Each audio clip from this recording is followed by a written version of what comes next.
Court door is open for all. কেউ ইচ্ছা করে আদালতে যেতেই পারে।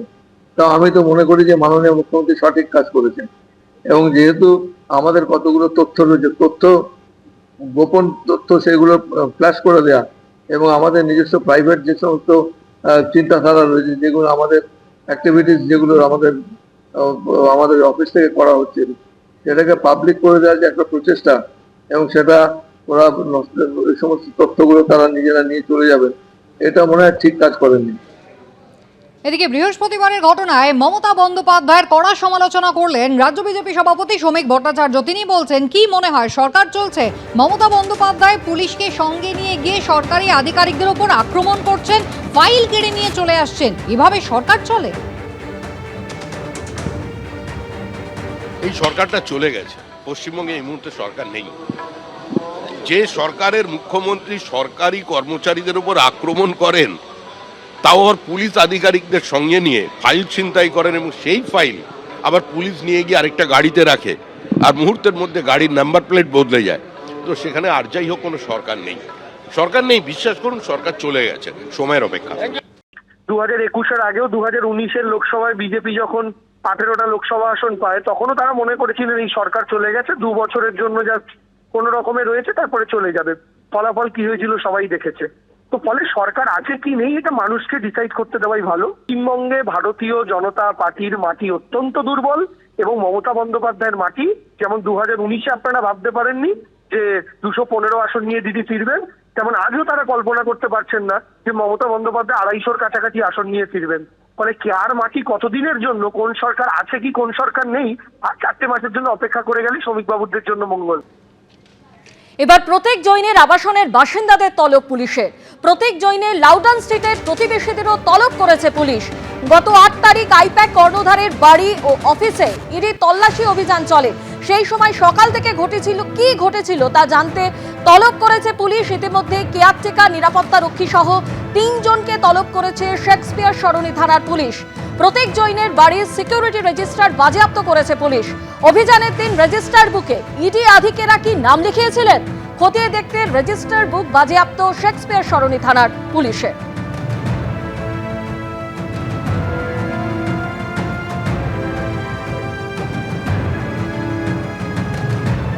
আর অন্যদিকে ইডি তল্লাশিতে তুলকালামের পর এবার সিজিও কমপ্লেক্সে বাড়ল নিরাপত্তা।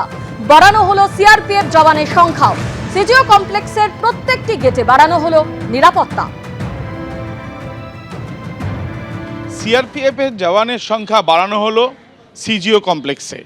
আমরা ঠিক সিজিও কমপ্লেক্সে রয়েছি, যে সিজিও কমপ্লেক্স ইডির দপ্তর। ইতিমধ্যে আমরা দেখছি যে এখানে এই যে সেন্ট্রাল ফোর্সের জওয়ানদের যে সংখ্যা নিরাপত্তার স্বার্থে, সেই সংখ্যায় বাড়ানো হয়েছে। এবং যেটা জানা যাচ্ছে, শুধুমাত্র একটি গেট নয়, প্রত্যেকটি গেটেই কিন্তু সেন্ট্রাল ফোর্সের জওয়ানদের সংখ্যা বাড়ানো হয়েছে। প্রসঙ্গত আমরা জানি যে সিবিআই এর যখন অফিস সিজিও কমপ্লেক্সে ছিল, এখনও একটি ইউনিট রয়েছে। সম্পূর্ণ অফিস যখন ছিল, তখন যে পর্যায়ে বা যে সংখ্যায় জওয়ানদের রাখা হতো বা সিআরপিএফের জওয়ানদের রাখা হতো, সেই সংখ্যায় কিন্তু জওয়ানরা আর পরবর্তীকালে ছিলেন না, যখন সিবিআই এর অফিস এনবিসিসি স্কোয়ারে চলে যায়, যেখানে এনআইএ অফিস রয়েছে।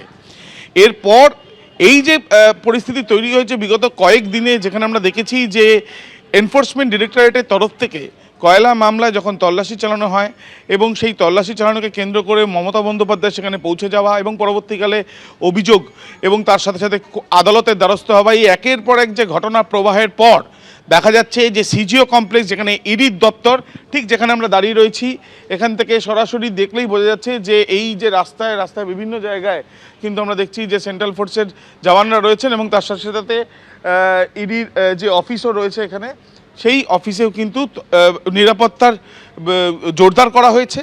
এবং একদিকে যেমন আদালতে শুনানির একটা সম্ভাবনা রয়েছে, অন্যদিকে সেন্ট্রাল ফোর্সের যে বাহিনী সিআরপিএফ সূত্রেও জানা যাচ্ছে যে তাদেরকে ডিপ্লয় হতে বলা হয়েছে, এবং তাদেরকে নির্দিষ্টভাবে রিকুইজিশন দেওয়া হয়েছে ইডির তরফ থেকে। এবং সেই পরিপ্রেক্ষিতে তারা যেমন দিয়েছেন, এবং তাদেরও এমএইচের থেকে যে অর্ডার এসছে, সেই পরিপ্রেক্ষিতেই কিন্তু তাদের ইতিমধ্যে আমরা দেখতে পাচ্ছি যে বিভিন্ন গেটে এখানেই তারা তাদের সমস্ত রকম ইকুইপমেন্টস নিয়ে, বিশেষ করে তাদের যেমনটা নির্দেশ দেওয়া হয়, সেই নির্দেশ দিয়ে তারা কিন্তু ইতিমধ্যে তাদের তাদের পজিশন নিয়েছেন এবং তার সাথে সাথে তাদের এই যে প্রধান যে গেট, সেই গেটেও যেখানে আগে দেখা যেত তাদেরকে এখানে কর্তব্য করতে বা ডিউটি করতে, ঠিক সেই ছবিটাই কিন্তু আবার পুনরায় দেখা যাচ্ছে। ক্যামেরায় শুভঙ্কর লাহার সাথে আবির দত্ত, এবিপি আনন্দ, কলকাতা। সুপ্রিম কোর্টে তৃণমূল কংগ্রেসের করা এসআইআর মামলার শুনানি হবে ফের আগামী সোমবার এবং আজকে কিন্তু নির্বাচন কমিশনকে নোটিশ দিয়েছে সর্বোচ্চ আদালত। 7 দিনের মধ্যে জবাব তলব করা হয়েছে। সরাসরি আমরা চলে যাব, আমাদের প্রতিনিধি বিজেন্দ্র সিংহ রয়েছেন আমাদের সঙ্গে। বিজেন্দ্র, আজকে সওয়াল জবাবে তৃণমূল কংগ্রেসের পক্ষ থেকে কি কি অভিযোগ করা হলো? দেখো, আজকে তৃণমূল কংগ্রেসের তরফ থেকে একদিকে কপিল সিব্বল, অন্যদিকে কল্যাণ বন্দ্যোপাধ্যায় অ্যাপিয়ার করেছিলেন এবং আজকে কপিল সিব্বল প্রথমে যখন হিয়ারিং স্টার্ট হয় তিনি বলেন কি পশ্চিমবঙ্গে একটা ইউনিক প্রসিডিয়ার এই মুহূর্তে ইলেকশন কমিশন অ্যাডপ্ট করেছে, যেখানে হোয়াটসঅ্যাপ মেসেজ নিয়ে নোটিশ পাঠানো হচ্ছে এবং ইলেকশন কমিশন আধিকারিকদেরকে হোয়াটসঅ্যাপে মেসেজ দিয়ে নির্দেশ দিচ্ছে। কোনো অফিসিয়াল কমিউনিকেশন নেই, কোনো অফিসিয়াল অর্ডার ইস্যু হচ্ছে না, কিন্তু শুধুমাত্র হোয়াটসঅ্যাপ মেসেজ দিয়েই কাজ করছে ইলেকশন কমিশন সেখানে, সেটা তিনি অভিযোগ করেন। তিনি বলেন কি 1,32,00,000 লোক এরম চিহ্নিত করেছে ইলেকশন কমিশন যাদেরকে ইললজিক্যাল ডিসক্রিপেন্সিস বলা হচ্ছে। অর্থাৎ এই ইললজিক্যাল ডিসক্রিপেন্সিসগুলো কি সে কেউ জানে না, কিন্তু তাদেরকে নোটিশ পাঠানো হচ্ছে এবং তাদেরকে বিভিন্ন তথ্যগুলো চেয়ে পাঠানো হচ্ছে। শুধুমাত্র হোয়াটসঅ্যাপ মেসেজের ওপর কোনো অফিসিয়াল কমিউনিকেশন নেই, এই অভিযোগ তিনি করেন। তখন দেখা যায় কল্যাণ বন্দ্যোপাধ্যায়ও যিনি অ্যাপিয়ার করছিলেন তিনিও বলেন কি কার 6 জন বাচ্চা রয়েছে তাদেরকেও নোটিশ পাঠানো হচ্ছে কি আপনার 6 জন সন্তান কী করে হলো, এই ধরনের নোটিশগুলো পাঠানো হচ্ছে। তখন ইলেকশন কমিশন আজকে সুপ্রিম কোর্ট আজকে ইলেকশন কমিশনকে নোটিশ ইস্যু করে এবং ইলেকশন কমিশনের আইনজীবী উপস্থিত ছিলেন। তিনি বলেন কি তারা সময় চাইছেন এই জবাব দেওয়ার জন্য, যে ইন্টারভেনশন অ্যাপ্লিকেশন ফাইল করা হয়েছে দোলা সেন এবং ডেরেক ওব্রায়েনের তরফ থেকে, তার জবাব তারা লিখিতভাবে দেবেন। সুপ্রিম কোর্ট তাদেরকে 1 সপ্তাহ সময় দিয়েছে জবাব দেওয়ার জন্য। নেক্সট হিয়ারিং আগামী সোমবার হবে 19 তারিখ এবং যেই কথাগুলো আজকে কপিল সিব্বল বা কল্যাণ বন্দ্যোপাধ্যায়ের কোর্টে বলছিলেন সেটা আমরা দেখেছিলাম এর আগে যখন জ্ঞানেশ কুমারের সঙ্গে দেখা করেছিলেন টিএমসির প্রতিনিধি দল অভিষেক বন্দ্যোপাধ্যায়ের নেতৃত্বে। অভিষেক বন্দ্যোপাধ্যায় যে কথাগুলো অভিযোগ করেছিলেন সেই কথাগুলোই কার্যত আজকে দেখলাম কপিল সিব্বল এবং কল্যাণ বন্দ্যোপাধ্যায় কোর্টের কাছে রেখেছেন, যার মধ্যে বলা হয়েছে কি একটা ইউনিক পদ্ধতি অ্যাডপ্ট করছে ইলেকশন কমিশন পশ্চিমবঙ্গের ক্ষেত্রে, বাকি রাজ্যে সেটা করা হচ্ছে না। হোয়াটসঅ্যাপে মেসেজ দেওয়া হচ্ছে আধিকারিকদেরকে, সেটাকে ইমপ্লিমেন্ট করতে বলা হচ্ছে, কোনো অফিসিয়াল কমিউনিকেশন নেই এবং 1,32,00,000 ভোটারকে মার্ক করা হয়ে দেওয়া হয়েছে। তাদের মধ্যে নাকি ইললজিক্যাল ডিসক্রিপেন্সিসগুলো রয়েছে। কার 6 জন সন্তান কেন রয়েছে সেটা নিয়েও প্রশ্ন তোলা হচ্ছে ইলেকশন কমিশনের তরফ থেকে। এই কথা কল্যাণ বন্দ্যোপাধ্যায় আজকে কোর্টে বলেন। দুজনের বক্তব্য শোনার পর আজকে কোর্ট 1 সপ্তাহ সময় দিয়েছে ইলেকশন কমিশনকে। আগামী 19 তারিখ হিয়ারিং হবে, তার আগে নির্বাচন কমিশন তাদের জবাব দাখিল করবে। অর্থাৎ এতদিন ধরে মমতা বন্দ্যোপাধ্যায় যে অভিযোগগুলো করছিলেন আজকে সুপ্রিম কোর্টে দাঁড়িয়ে সেই অভিযোগই কিন্তু তৃণমূলের পক্ষ থেকে কল্যাণ বন্দ্যোপাধ্যায় এবং কপিল সিব্বল করেছেন। সেই অভিযোগের প্রেক্ষিতে নোটিশ দিয়েছে নির্বাচন কমিশনকে সুপ্রিম কোর্ট। আগামী সোমবার পরবর্তী শুনানি রয়েছে এই মামলার। বিজেন্দ্র, ধন্যবাদ। আর অন্যদিকে ইডির তল্লাশিতে তুলকালাম সুপ্রিম কোর্টে গেল ইডি, জোড়া পিটিশন দায়ের। একটি পিটিশন দাখিল করা হয়েছে ইডির তরফে, অন্য পিটিশন দাখিল করেছেন ইডির 3 অফিসার। আমাদের প্রতিনিধি সৌভিক মজুমদার এই মুহূর্তে আমাদের সঙ্গে রয়েছেন। সৌভিক, 2টি পিটিশন দাখিল করা হয়েছে সুপ্রিম কোর্টে, শুনানির বিষয় কি খবর রয়েছে এখনো পর্যন্ত? দেখো, এখনো পর্যন্ত শুনানির জন্য নির্দিষ্ট কোনো দিন ধার্য করা হয়নি। তবে যেটা এখনো পর্যন্ত খবর পাওয়া যাচ্ছে যে চলতি সপ্তাহেই দ্রুত শুনানির জন্য আবেদন জানানো হবে এবং তার বিচার প্রক্রিয়াও শুরু হতে পারে।